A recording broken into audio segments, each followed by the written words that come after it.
Halo teman-teman, Bapak Ibu, selamat pagi, selamat berpekan. Pada kali ini kita akan membahas mengenai wake of pattern, spring and upthrust yang merupakan serial edukasi technical analysis ya. Nah, jadi di sini kita akan belajar mengenai technical analysis yang sedikit advance ya, yaitu spring and upthrust dari wake of pattern. Jadi apa aja headline-nya yang akan kita bahas di sini? Nah, pertama itu adalah siapa sih sebenarnya Richard Wyckoff ini? Nah, apa juga catatan-catatan penting dari si Wyckoff ini, Bapak Wyckoff ini? Nah, Wyckoff spring dan upthrust itu apa sih gitu loh? Dan apa indikasi spring yang baik gitu? Jadi kita ada 4 materi khusus yang akan kita sampaikan di Advanced Technical Analysis Wyckoff Method ini ya. Jadi stay tune tetap di sini karena ini sebuah teknik cuan yang bagus sekali gitu ya, yang sudah terbukti lah oleh seorang ahli. Oke, yang pertama siapa sih Wyckoff atau Richard Wyckoff? Dia adalah Richard Wyckoff lahir pada tahun 1873 ya. Dia adalah salah satu dari 5 titan of technical analysis, salah satu dari 5 orang yang terkenal di technical analysis, seperti ada Dow dengan Dow teorinya, Elliot dengan Elliot wave-nya. Kalau si Bapak Richard Demille Wyckoff ini adalah dengan teknik Wyckoff-nya, Wyckoff pattern-nya, Wyckoff teorinya ya. Dia juga merupakan seorang founder dan editor dari the magazine of the Wall Street. Kita Wall Street itu adalah suatu kayak apa IDX kita ya, kayak bursa saham gitu ya, bursa saham di sana Wall Street gitu. Dia itu ada founder dan editornya. Berarti dia telah memberikan pemikiran-pemikirannya gitu ya yang sangat bagus di magazine ini. Salah satu dari 5 titan of TA. Jadi si inilah karya si beliau Richard Demille Wyckoff ini, Wall Street Ventures and an Adventure Stroke 40 Years ya, yang diilustrasikan oleh Richard Wyckoff gitu ya. Dia bilang I had no spend the greater part. Dia telah menghabiskan 17 tahun di Wall Street gitu ya, sebagai seorang anak kecil, sebagai seorang yang masih kecil lah bisa dibilang, pendiam, dan managing partner di stock exchange di sana atau bisa bursa saham di sana gitu. Apa yang dia lihat di sana, apa yang dia lihat di sana dibilangnya, but all I had seen, tapi semua yang saya lihat, pelajari dan observasi, dia belum menemukan arti definisi dari tidak bisa dibilang tidak terdefinisikan dengan baik, tidak dengan planning atau plan or method for money making ya. Jadi dia belum bisa mempelajari bagaimana cara membuat uang atau menghasilkan uang di stock market dia. Biarpun walaupun dia untuk dirinya ataupun kliennya sendiri. Padahal dia sudah 17 tahun di Wall Street gitu ya, sebagai managing partner gitu. Tapi dia tidak mengetahui dengan baik bagaimana cara membuat uang atau menghasilkan uang gitu ya. Baik untuk kliennya sendiri karena dia tadi managing partner kan, ataupun dirinya sendiri gitu. Itu yang dikemukakannya si Richard Wyckoff ini di magazinnya nih Wall Street ini. Sehingga apa yang membuatnya 17 tahun tidak menghasilkan uang, tidak menemukan suatu metode atau teori yang bagus untuk menghasilkan uang dengan baik. Sehingga dia mempelajari sesuatu yang baru, yaitu the real rules of the game, atau bisa dibilang peraturan sesungguhnya dari money game ini, permainan duit ini, atau the real rules of the game. Di sini Wyckoff dalam penelitiannya ini untuk mempelajari the rule of the games, Wyckoff banyak menguji metode teknikal yang berbasis statistik. Seperti kita tahu statistik itu MA gitu ya, marketing average dan kawan-kawannya gitu ya. Tapi yang ditemukannya malah sebaliknya. Maksudnya sebaliknya adalah metode-metode ini kurang mampu untuk menjawab apa definisi tepat atau cara yang tepat untuk menghasilkan uang di stock market gitu ya. Nah, dia temukan sebaliknya dalam penelitiannya nih. Jadi apa yang dia berikan, atau apa yang dia lihat, Wyckoff melihat big player menghabiskan berjam-jam untuk mempelajari transaksi yang muncul di ticker tape. Dulu itu ticker tape namanya ya.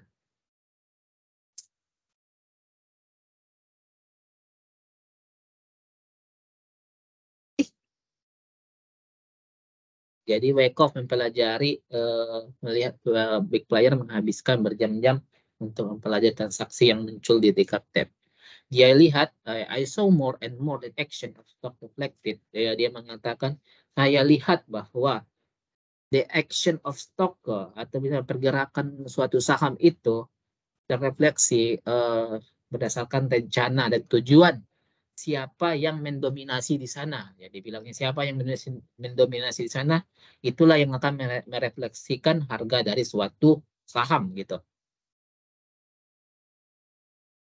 Dia juga mulai melihat bahwa kemungkinan I began to see possibility of judging from the very tape what this measurements and we're doing.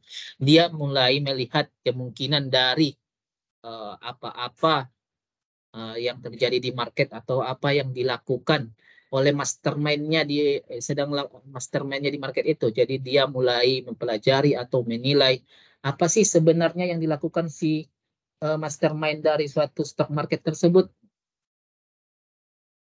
Bisa dibilang kalau dari sini bisa dibilang ini mirip dengan bandermologi ya Bapak Ibu ya teman-teman.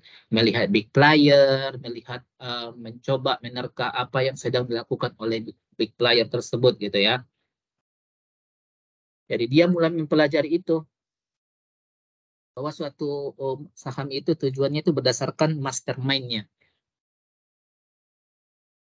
Sehingga Wyckoff membagikan insight yang beliau dapatkan menjadi buku ya, yaitu menjadi buku Studies in Tape Reading, bisa dilihat di sini itu gambarnya by Rollo Tape ya. Rollo Tape ini adalah nama samaran dari Wyckoff ya sebelum dia meninggal. Jadi dia mempunyai nama pena, kalau istilahnya di kita itu adalah nama pena Rollo Tape, tapi ini adalah si Wyckoff sendiri. Dia bilang the purpose of self-training and continued application of the methods suggested in studies in tape reading was to develop an intuitive judgment. Jadi tujuan dari bukunya ini sebenarnya studies in tape reading ini adalah untuk membangun bisa dibilang intuisi kita sendiri, intuisi alami dari kita sendiri untuk menilai market gitu ya. Jadi sebenarnya Wyckoff ini tidak tidak memberikan suatu teknik yang kayak yang kita namakan Wyckoff teori, Wyckoff pattern itu. Dia hanya memberikan training mengenai metode untuk meningkatkan intuisi kita dalam market melalui tape reading. Karena itu yang diperhatikannya. Seperti saat sebelumnya dia memperhatikan big player itu berjam-jam menghabiskan waktu untuk melihat tape reading saja. Jadi di sini dia bilang dengan mempelajari intuisi tersebut atau meningkatkan intuisi tersebut, dia bisa menerka atau kita bisa memprediksi apa sih yang sedang dilakukan oleh mastermind atau bisa bilang market maker kalau istilah sekarang, apa yang dilakukan oleh mastermind pada suatu saham tersebut gitu.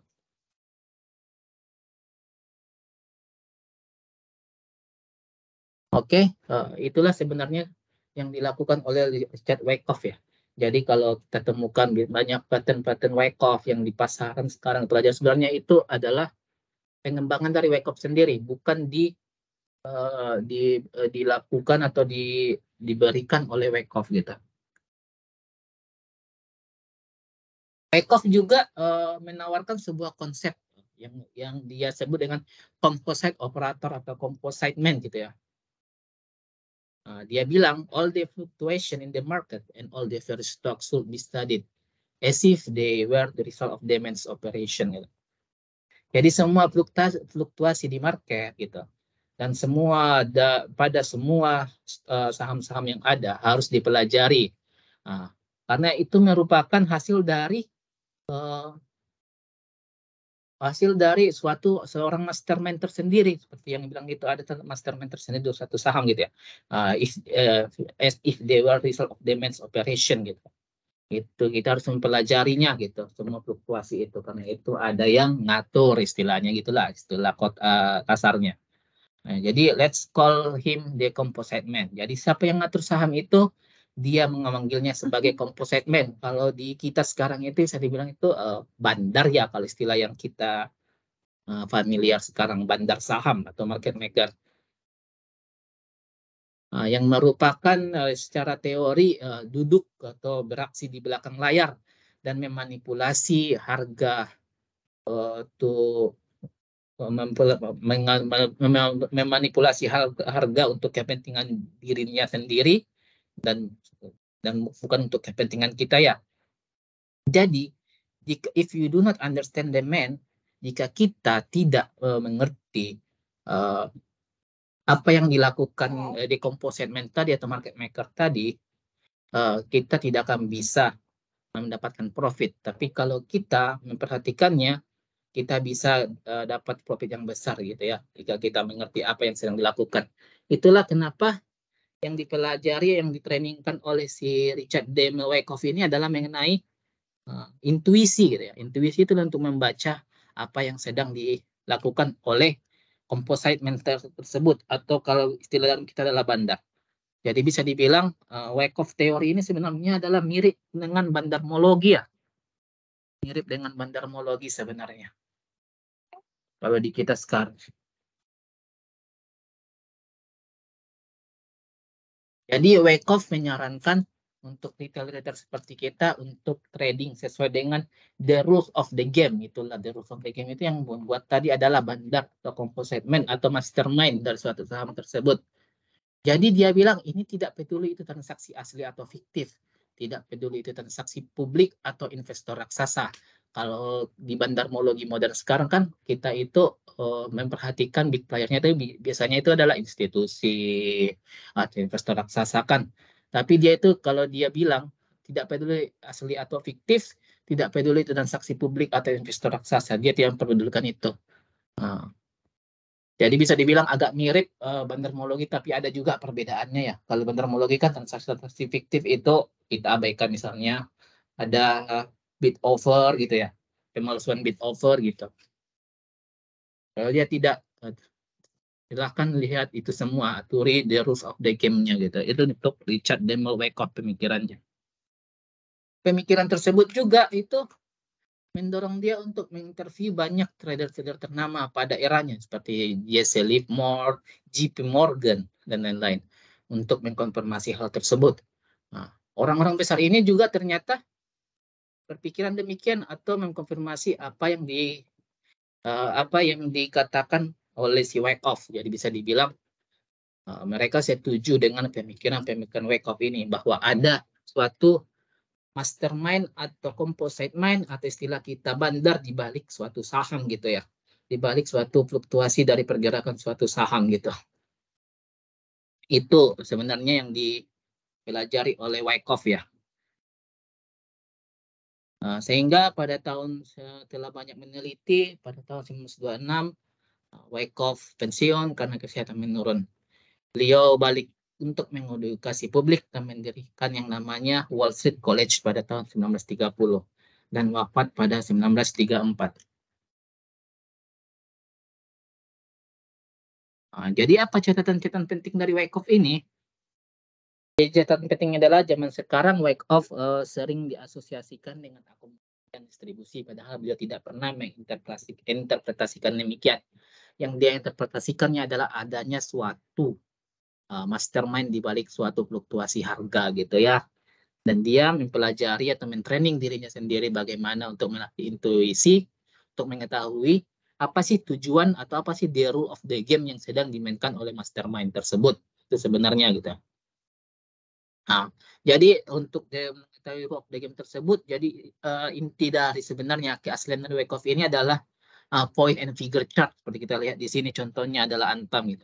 Dengan pelajari ini dia mengetahui melatih intuisinya apa yang sedang dilakukan oleh suatu mastermind dan suatu saham gitu ya.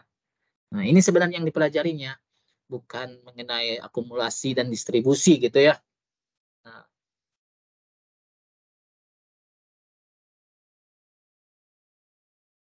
berarti kita lihat di sini, it's my opinion these models were created by his former associate. Bisa dibilang bahwa akumulasi dan distribusi ini dibilang oleh dikembangkan setelah kematiannya oleh asosiasinya atau orang-orang terdekatnya gitu ya. Itu sebenarnya yang terjadi, itulah faktanya gitu.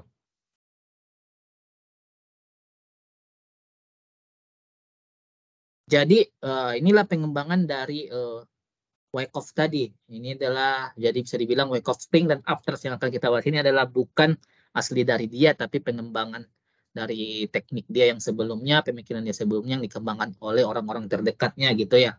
Untuk tujuan kursus supaya bisa dikomersialkan.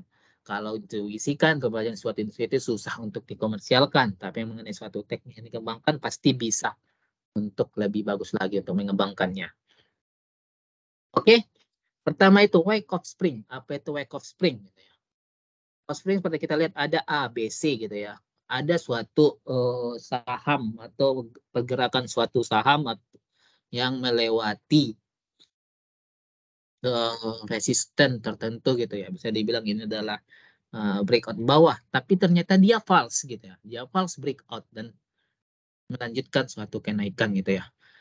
Sedangkan ini uptrust ya, wake up uptrust ini sebenarnya bukan spring tapi uptrust, adalah kebalikannya. Seolah-olah dia breakout atas tapi sebenarnya dia malah turun lagi gitu. Jadi kenapa disebut spring? Spring ini bisa bilang pair juga ya. Pair juga spring. Kenapa disebut spring? Kita lihat spring itu adalah bisa dikategorikan sebagai sungai. Kita bisa lihat situ ada tanahnya, dia breakout bawah dan membentuk suatu sungai atau danau lah istilahnya. Namun ternyata dia itu adalah false break sehingga dia harga terbang ke atas lagi. Gitu. Inilah disebut spring. Gitu.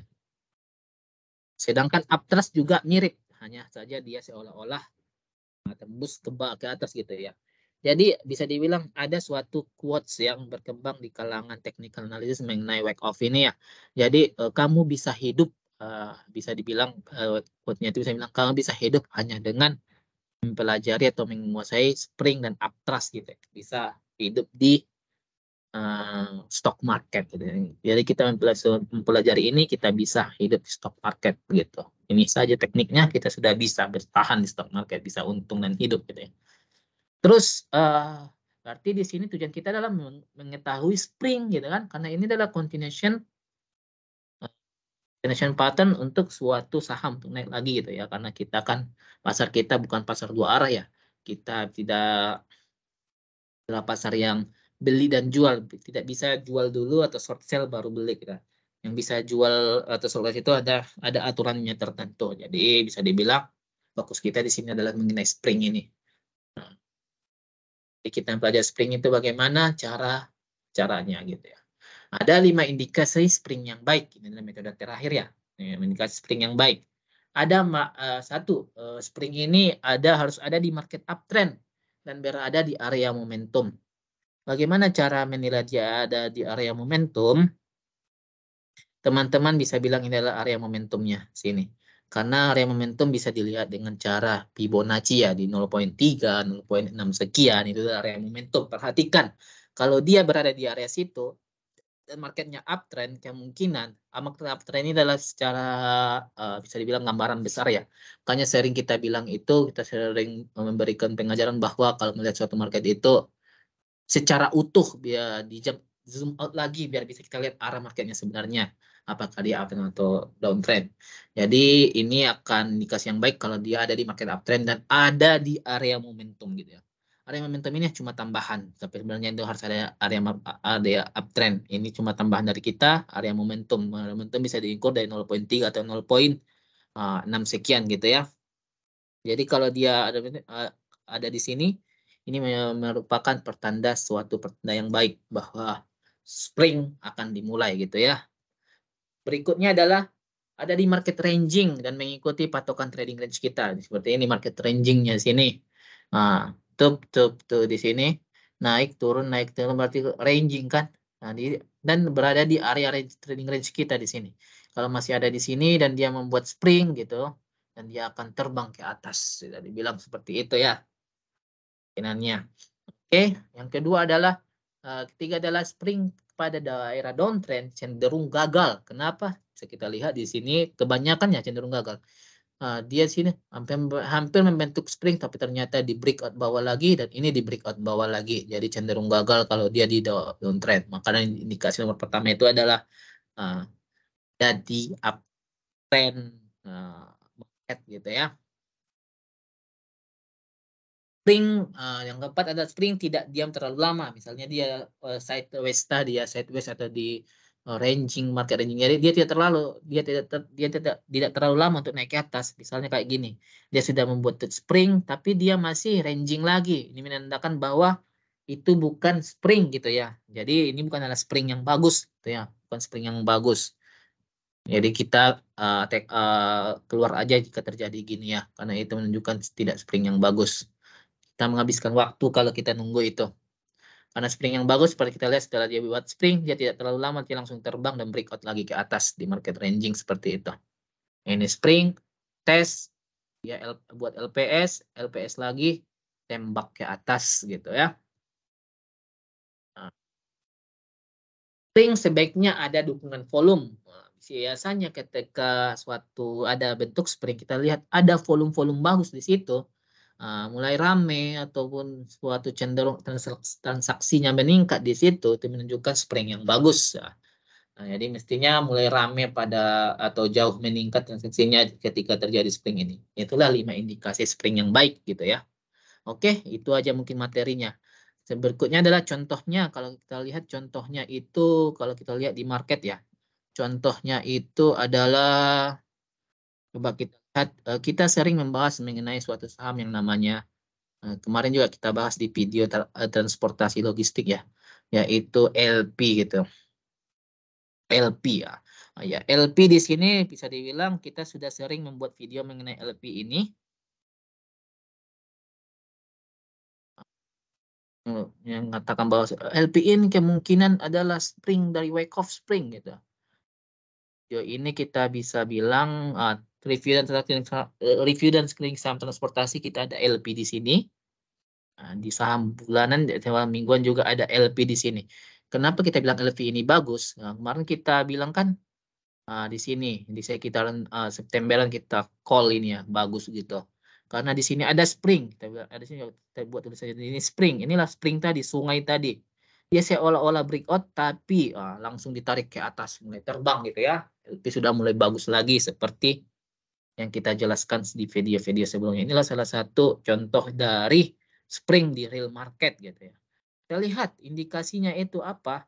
Ada di market yang pertama itu kan indikasinya ada uptrend, bisa dibilang ini udah downtrendnya sudah selesai. Ini adalah ranging tidak ada spring di sini. Namun dia mulai uptrend, sekarang dia mulai marketnya uptrend dan sekarang dia melakukan spring. Kenapa uptrend? Karena dia tidak breakout bawah, berarti dia masih uptrend. Inilah indikasi pertama bahwa dia ada di market uptrend. Jadi ini spring yang baik. Berikutnya itu dia ranking, dia lama kan, tapi ini ada bukan di daerah ranking. Dan dia bukan juga downtrend. Dan kelima itu adalah harus baiknya itu ada di area momentum juga kan. Ini bisa dibilang area momentum dari ini. Kalau kita lihat Fibonacci ya. Fibonacci ini salah satu area momentum. Kita lihat area momentum kan. Sekitaran area momentum. Ini 0,5, 0,618 kita bilang tadi. Di area momentum sekitaran sini. 0,618. Dia tadi memenuhi dengan indikasi spring yang bagus ya. Dan transaksi mulai rame gitu ya. Ataupun transaksi jauh meningkat ketika terjadi spring. Setelah lihat di sini, setelah ada spring, transaksinya juga ramai meningkat. Bisa kita bilang hijau di sini ya, lebih tinggi volumenya kan. Jadi volume rata-rata ini biasanya segini. Sekarang dia volumenya ramai gitu ya. Ini mengindikasikan bahwa 5 indikasi spring yang bagus ini sudah terpenuhi di saham LP ini. Makanya dia terbang seperti kita lihat. Kemarin kita call masih harganya sekitaran di sini 228 sampai 230 dan dia melakukan spring. Kita jelaskan juga di situ. Target kita ya masih jauh juga. Bisa tembus ini, bisa tembus resisten untuk ini. Apalagi contohnya ya, coba kita lihat saham. Sepertinya Jaya Jaya juga sepertinya membuat spring ya. Iya, Jaya sepertinya bakal membuat spring gitu ya. Ini bakal terjadi. Ini uptrend. Tapi apakah dia di daerah momentum? Yang momentum tidak dia ya. Iya, ternyata dia ada di sekitar area momentum 0,618, 0,5 gitu. Dia ada di daerah momentum. Dan kita tunggu saja ketika dia mantul membuat spring di sini, membuat sungai. Ketika ini kan belum kejadian. Nah, kemarin juga kalau untuk LP belum juga kejadian, tapi kita sudah memprediksi bahwa itu bakal terjadi spring gitu ya. Ketika dia terjadi spring di sini nanti perhatikan apakah volumenya itu mulai meningkat atau mulai rame gitu ya. Bakal volume-volume yang besar-besar gini bakal muncul gitu. Kalau dia menunjukkan itu bahwa menunjukkan itu ini indikasi bahwa spring untuk Jaya ini akan terjadi gitu. Itu contohnya untuk di real market ya. Apalagi ya yang sudah terjadi. Kalau ini kan yang belum terjadi Jaya dan LP juga dulu kita call waktu belum terjadi. Hmm, contohnya coba kita lihat Sochi. Sochi itu kemarin di market ranging dia. Karena salah satunya kan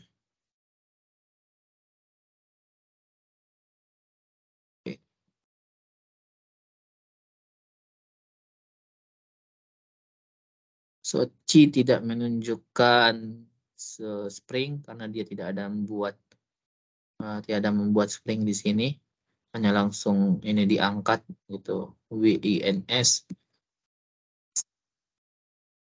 Ini kita transportasi dulu ya. Oke, WINS ini dia membuat spring, bisa kita lihat di sini ya teman-teman ya. Contohnya di WINS ini juga.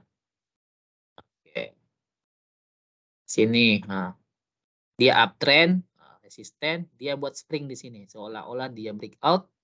Namun ternyata diangkat lagi terus dan sampai sekarang harganya sudah terbang jauh gitu ya springnya. Ini sedang dilakukan oleh si LP. Siapa yang mengumpulkan LP? Happy Cuan yang masih mengumpulkan atau yang mengikuti channel kita di Logic Trade ini gitu. Itu untuk wins. Tekim sepertinya juga buat springnya Tekim.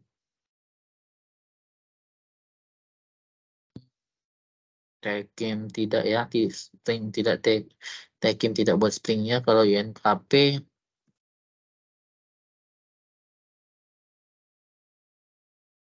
juga oke. NKP dia membuat spring, bisa kita lihat di sini trading range-nya di poin ketiga ini, poin ke spring yang bagus. Ada di market ranging dan mengikuti patokan trading range gitu ya. Fase 1 spring gitu ya. Di Tekim juga di INKP menunjukkan seperti itu, bisa kita lihat di sini. C1 tup, ini springnya. Nah, di sini spring dan dia breakout dari trading range ya. Setelah sideways kan market ranging dari market ranging dan mengikuti patokan trading range, dia mengikuti ini dan dia terbang, itulah untuk NKP. Tapi Tekim sahabatnya tidak mengikuti itu, langsung terbang saja kalau si Tekim. Dan sekarang sudah tinggi gitu ya. Aces juga sepertinya memberikan spring ya sebelum dia terbang tinggi. Saya ingat Aces memberikan. Oh tidak ya, dia tidak ada spring, dia cuma ranging gitu. Yes, BRMS.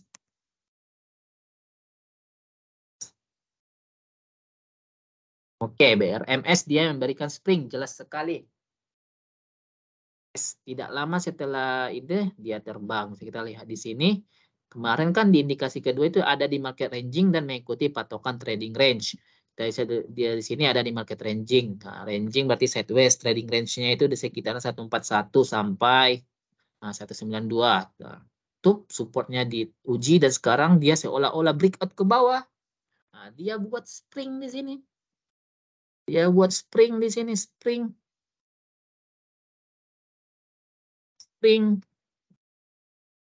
Dia buat spring di sini atau sungai. Dan dia breakout dari market ranging-nya dan terbang gitu ya. Setelah dia buat spring, dia terbang. Nah, jadi kata-kata yang bisa dibilang atau quotes yang kita bilang tadi, kita bisa hidup di stock market hanya dengan mengetahui spring dan uptrust itu sudah bisa hidup gitu ya.